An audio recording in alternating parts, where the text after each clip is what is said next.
Chemistry में exercise 5A को आगे प्रोसीड कर रहे हैं। इसके 2-3 न्यूमेरिकल्स और देख लेते हैं।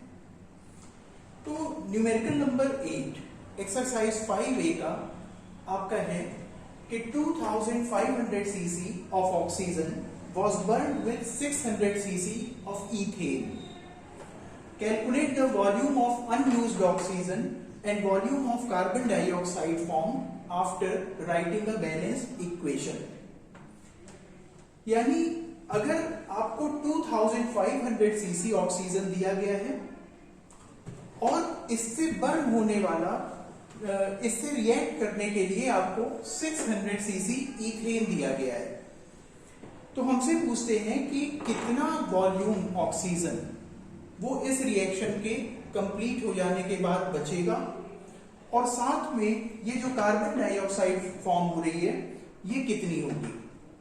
तो गेलुसार्ट लॉ का सवाल करते समय हमें वाटर को, जो कि लिक्विड फॉर्म में हम मान रहे हैं, उसको निल कर देना है। अब देखिए ये बैलेंस्ड इक्वेशन मैंने लिख रखा है यहां पर कि 2C2H6 plus 7O2 equals to 4CO2 plus 6H2O। ये हमारे सवाल में बैलेंस्ड इक्वेशन है। ये इथेन है, 2 वॉल्यूम इथेन यूज कर रहे हैं, 7 वॉल्यूम ऑक्सीजन यूज हो रही है, कंज्यूम हो रही है, 4 वॉल्यूम कार्बन डाइऑक्साइड प्रोड्यूस हो रही है और 6H2O है।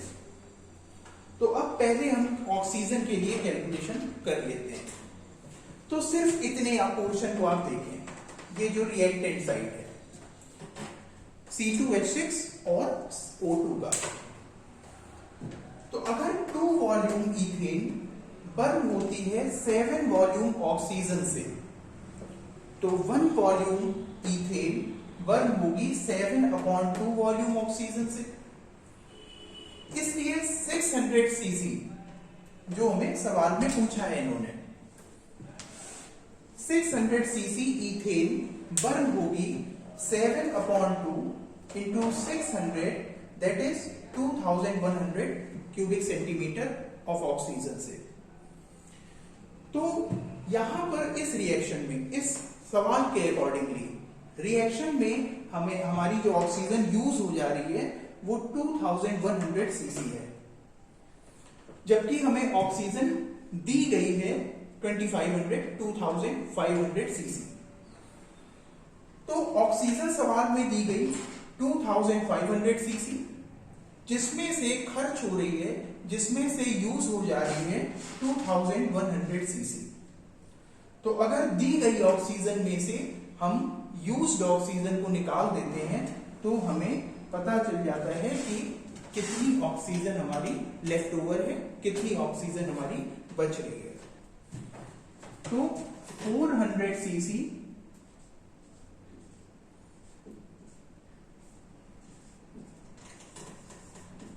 ऑक्सीजन इस रिएक्शन के कंप्लीट हो जाने के बाद हमारे पास बची रहेगी।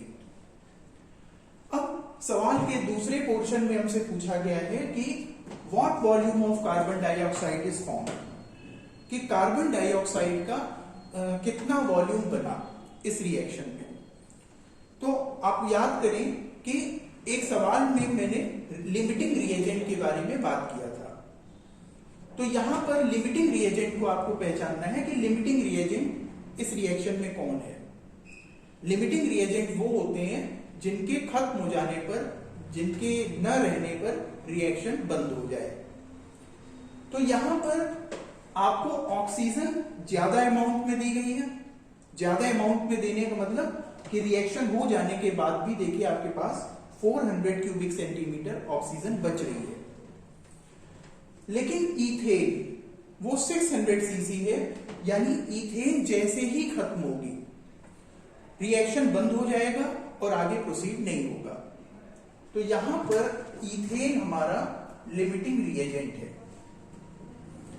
तो अब देखें, इथेन से ही हमें सारे कैलकुलेशन करने हैं, क्योंकि गेलुसार्ट लॉ में हम लिमिटिंग रिएजेंट को ही से ही सारे कैलकुलेशन करते हैं। तो इसी तरह से सिमिलरली अगर 2 volume ethane 4 volume carbon dioxide को प्रोड्यूस करती हो, तो 2 वॉल्यूम का डबल हो गया 4 वॉल्यूम, यानी इथेन जितनी मिलेगी उसका डबल कार्बन डाइऑक्साइड प्रोड्यूस होगा। तो 1 वॉल्यूम इथेन प्रोड्यूस करेगी 4/2 वॉल्यूम कार्बन डाइऑक्साइड को, यानी 2 वॉल्यूम कार्बन डाइऑक्साइड को। तो 600 सीसी इथेन प्रोड्यूस करेगी 2 × 600 सीसी ऑफ कार्बन डाइऑक्साइड, यानी 1200 cubic centimetre of carbon dioxide इस रिएक्शन में हमारी प्रोड्यूस होगी।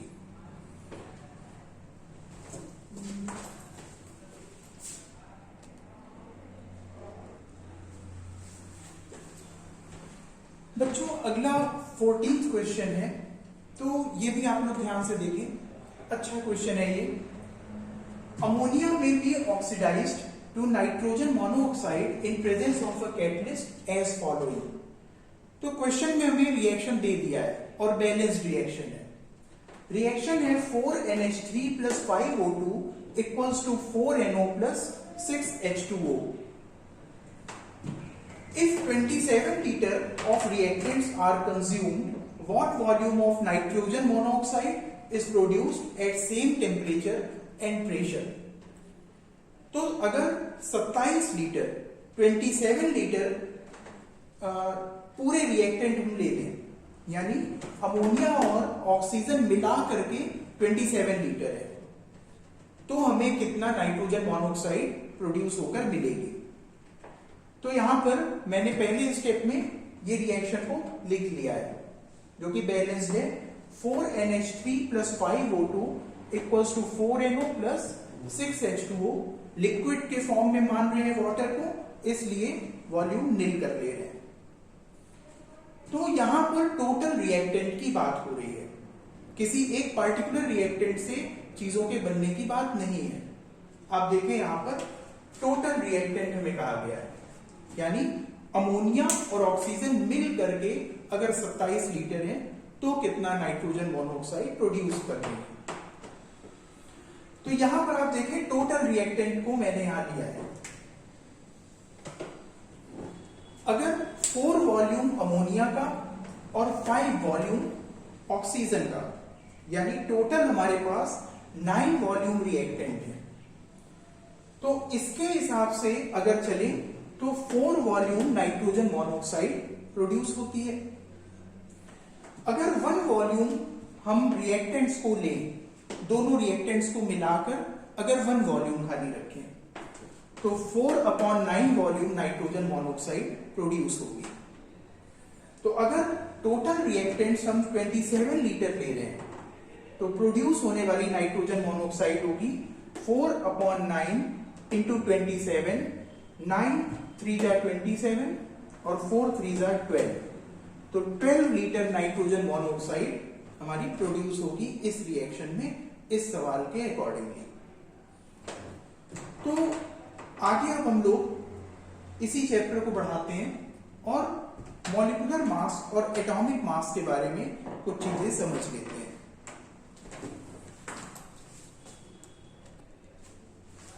बच्चों अगला जो अपना सेक्शन है इस चैप्टर का, अगला जो पोर्शन है इस चैप्टर का, तो उसमें रिलेटिव एटॉमिक मास के बारे में बताया गया है। उसमें रिलेटिव एटॉमिक मास के बारे में हमें जानना है।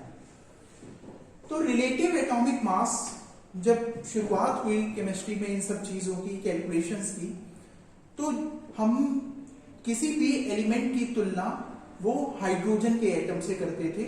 हाइड्रोजन का एटम जो होता है वो लाइटेस्ट एलिमेंट होता है, जिसका एटॉमिक मास 1 होता है।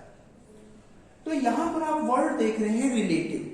रिलेटिव का मतलब होता है कि तुलना करना, किसी एक के तुलना में, किसी एक के कंपैरिजन में कोई चीज कितनी हैवी है या कितनी लाइटर है, इस बारे में अगर हम कैलकुलेशन करते हैं तो हम कहते हैं कि रिलेटिव चीजें हैं।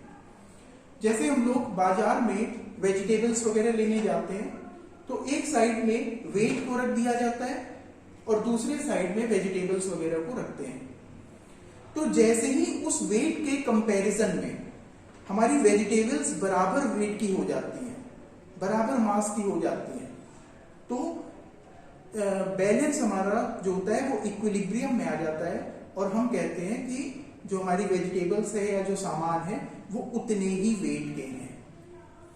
तो यहां पर बाद में चलकर केमिस्ट्री में एक कन्वेंशन बन गया कि कार्बन 12 के एटम से चीजों की तुलना की जाने लगी और कार्बन 12 के एटम से के 1/12 पार्ट से किसी दिए गए एटम, कोई दिया गया एटम कितना हैवी है या लाइटर है, उसी को हम कह देते हैं कि उस एलिमेंट का या उस एटम का रिलेटिव एटॉमिक मास है।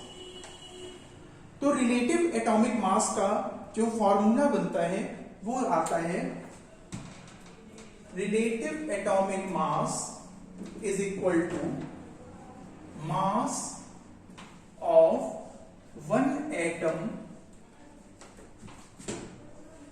of given element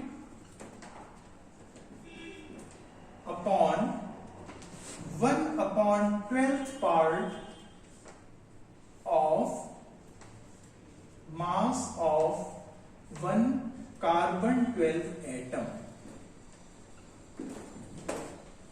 अगर दिए गए एलिमेंट के एक एटम के मास को हम कार्बन 12 के एक एटम के, अगर हम कार्बन 12 के एक एटम के मास के 1/12 पार्ट से डिवाइड कर दें तो जो भी चीज हमारी आंसर में आती है उसको हम कहते हैं कि रिलेटिव एटॉमिक मास है। तो इसी चैप्टर को हम लोग आगे और प्रोसीड करेंगे और इसके कैलकुलेशंस को समझेंगे और रिलेटिव एटॉमिक मास और मॉलिक्यूलर मासेस में और एवोगाड्रो नंबर का आपस में क्या रिलेशन है इस बारे में जानेंगे। इंपेरिकल फॉर्मूला जानेंगे कैसे ड्रॉ किया जाता है और दूसरे कैलकुलेशंस भी सीखेंगे और फिर ये चैप्टर हमारा कंप्लीट होगा। तो यहां तक हम लोगों ने समझा रिलेटिव एटॉमिक मास, इसके बाद हम लोग रिलेटिव मॉलिक्यूलर मास को समझेंगे और फिर इंपेरिकल फॉर्मूला और दूसरे कैलकुलेशंस को जानेंगे। Thank you.